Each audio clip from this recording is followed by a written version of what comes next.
Hi, Faith Fellowship. Every Monday of Lent, I will post a video like this one describing a different spiritual discipline that you are invited to try at home. A spiritual discipline is a practice or an exercise that helps us become aware of God's presence, helps us listen to God more deeply, and helps us grow in our faith. Spiritual disciplines include practices like daily scripture reading and prayer. You're probably familiar with those disciplines, but there are more. There are many practices that the church has used for centuries to connect with God in a deeper way.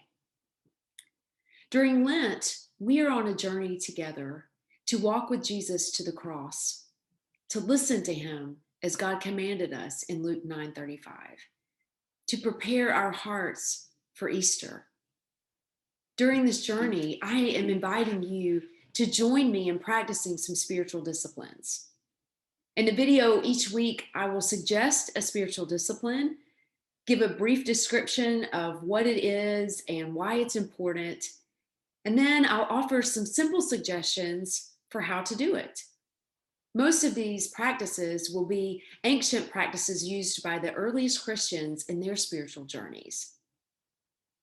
You may discover that some disciplines come easily to you and you enjoy them, while others not so much. You don't feel like you can do them, or they don't come naturally, or you just don't really like them. That's okay. This is not for a grade. There's no judgment. You cannot fail. The point is not to do it perfectly on your first attempt. The point is to repeatedly use these tools to help you experience the presence of God, to help you go deeper in your faith. Like any new skill, spiritual disciplines require practice. And thankfully, God honors our attempts, even if we're terrible at them at first. I hope you will join me in incorporating these disciplines into your lives over the next several weeks as we walk with Jesus together in this season of Lent. Our spiritual discipline challenge this week is silence. Silence is one of the most important and most difficult spiritual disciplines.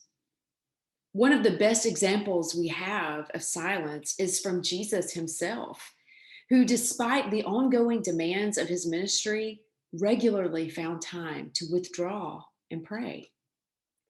Since the purpose of silence is to listen better, it's important to know that not talking is not the extent of the practice. Listening is an important part of this discipline as well. Richard Foster wrote this about silence. Though silence sometimes involves the absence of speech, it always involves the act of listening. Simply to refrain from talking without a heart listening to God is not silence. Spending time in silence can feel daunting at first because it's not what we're used to. What if we don't hear anything from God? What if we do? Do not be afraid. Jesus set the example for us to follow, and centuries of Christians have intentionally made a practice of silent listening. It's not about the outcome. It's about putting yourself in a position of listening, whether or not you hear anything from God. Here are some ideas to build silence into your day. I have 5 ideas for you. Some of these may work, some of these may not. Number 1, schedule it. Don't wait for silence to happen naturally. It probably won't. Life is loud. Number 2, drive in silence. Do you spend time in the car? If you're like me, I get in the car and one of the first things I do is turn on some music or a podcast. I love to listen to podcasts. Rather than turning on music or a podcast, use the time in the car to silently listen to God. Keep your eyes open. Number 3, exercise in silence. I love to go for a hike or go for a run, and again, listen to music or a podcast. But sometimes I turn all of that off and I just go in silence. I listen to my feet hitting the pavement. I listen to my breathing. I listen to the birds or the wind or the stream out in the woods. God is in that stuff. It's a great time. Your exercise time might be a great time to listen to God through silence. Number 4, are you at home alone ever? Take advantage of being by yourself. Don't turn on the TV. Just listen. Just be silent. And finally, this is my favorite one, although it might seem silly. Number 5, stay silent while the coffee is brewing.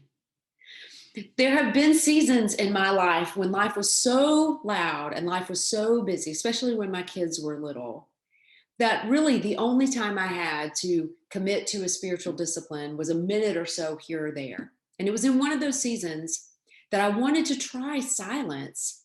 The only time I had quiet was in the morning before kids started waking up. And so I decided that I would put on the coffee, and while the coffee is making, I would be silent.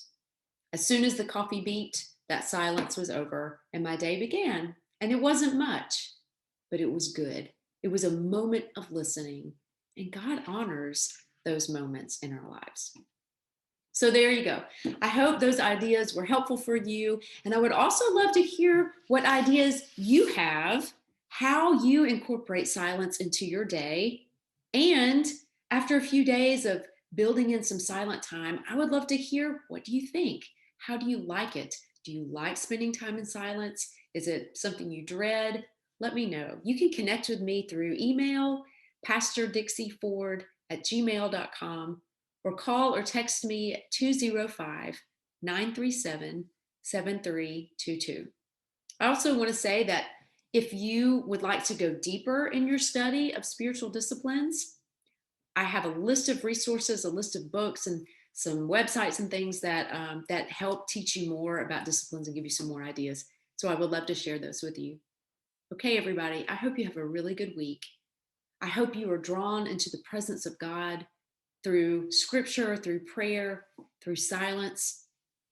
And I hope that as you walk with Jesus, you remember that we are on this journey together, led by Jesus himself and walking with each other. All right, have a great week, and I'll talk to you soon. Bye.